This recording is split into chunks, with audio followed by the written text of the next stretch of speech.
Welcome to the Groovalution. Here is the spot where you will find nuggets of inspiration each and every time you visit me. My name is Ellie and I'm a self-proclaimed Groovalutionary. Today, I'm going to focus on the magic of the pause. Before I tell you more, I'm going to ask you to please hit the subscribe button and the notification bell so that you and I can spark a Groovalution together.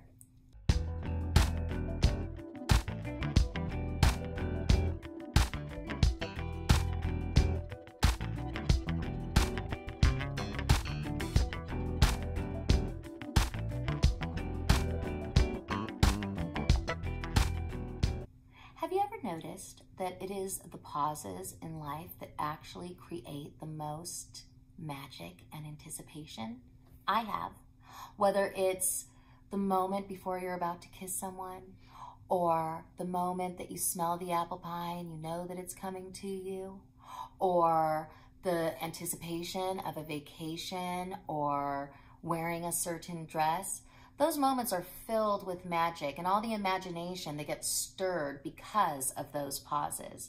So today, that's what I want to talk about. I want to talk about creating pauses in your life, to create moments where you can actually savor what's right in front of you. So I first got into the whole idea of pausing, considering, and releasing through yoga, which is really a wonderful thing because it creates a little moment. Oftentimes, if there's something that kind of, rubs you the wrong way, creating a pause can actually let you feel a little less charged. But then I started to find out how pausing actually would create all these other moments in my life, and that actually welcoming pause would actually suddenly create all of this other time and experience for me. Like if I would just release the idea of things having to be a certain way at a certain time, then all of a sudden, all these other experiences were available to me. So a recent example of this was I was gonna go on a safari. Definitely a bucket list experience. I was so excited. I had planned and every detail. And then the night before I was supposed to leave, I got food poisoning and I was sick. And I knew that there was no way I could get on the plane. But even in my illness, like literally comatose illness, I'm still, when I'm waking up, thinking, can I reschedule? Can I be there for just 3 days? And I kept on kind of pressuring myself, like thinking that I had to get up and go just to salvage the trip. And then eventually it was, of course, A, unmanageable, but B, I just had to concede. And then what happened was, suddenly, I had this magical pause. A week of time that was totally for the taking. No one knew that I wasn't going to be in town. So suddenly I was able to get through the junk drawers. I was able to journal for hours on end. I was able to finish the book I had planned on reading. So I was really happy that in the end, something that actually really was disappointing ended up creating this space for me that ended up being really positive. So that's an example of life sort of happening to me and then I was forced to take a pause.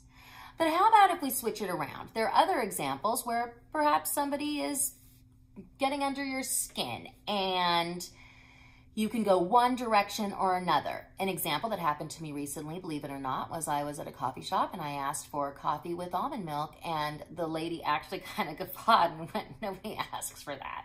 And I thought, I don't know where you're from, but yeah, they do. So instead of saying that, I paused and I said, well, today's the day. What do you have that's unsweetened, sweetie?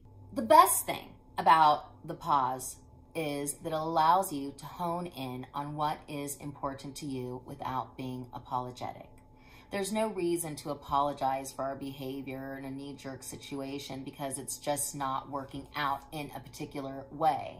And so just by pausing, we immediately open the space for solutions.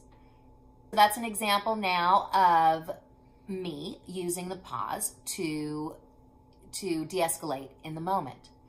Another example, and probably the most influential in terms of my life in general, is learning how to say no to say yes to what's best. And so saying no is actually the ultimate pause.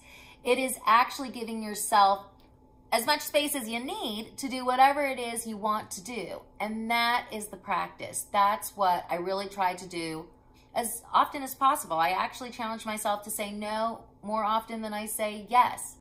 So today, I'm going to challenge you to say no. Live with the discomfort of the pause. Savor it.